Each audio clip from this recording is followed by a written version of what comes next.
Les chrétiens ne se distinguent des autres hommes ni par le pays, ni par le langage, ni par les vêtements.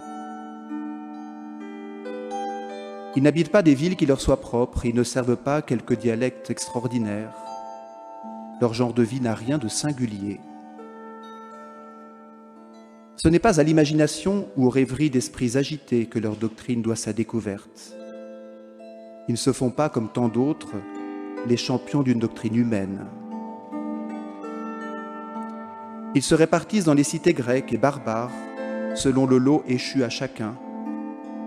Ils se conforment aux usages locaux pour les vêtements, la nourriture et la manière de vivre, tout en manifestant les lois extraordinaires et vraiment paradoxales de leur république spirituelle. Ils résident chacun dans sa propre patrie, mais comme des étrangers domiciliés. Ils s'acquittent de tous leurs devoirs de citoyens et supportent toutes les charges comme des étrangers.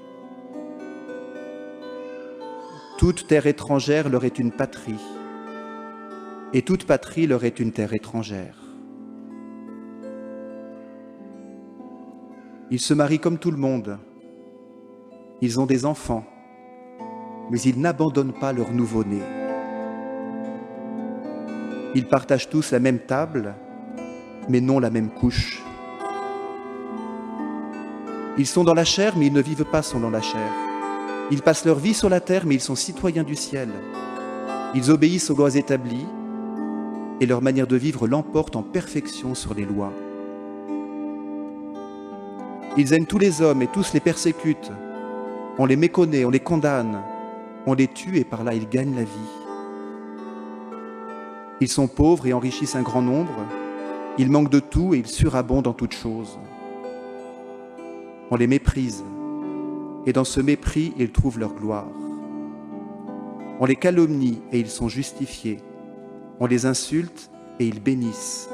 On les outrage et ils honorent. Ne faisant que le bien, ils sont châtiés comme des scélérats. Châtiés, ils sont dans la joie comme s'ils naissaient à la vie.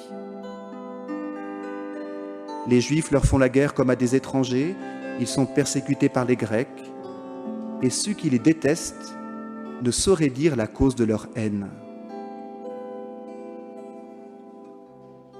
En un mot, ce que l'âme est dans le corps, les chrétiens le sont dans le monde.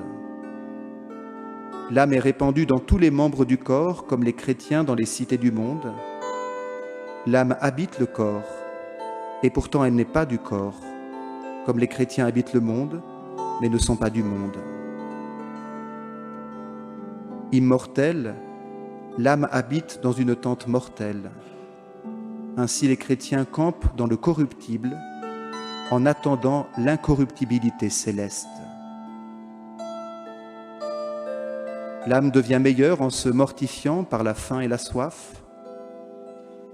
Persécuter les chrétiens de jour en jour se multiplie toujours plus.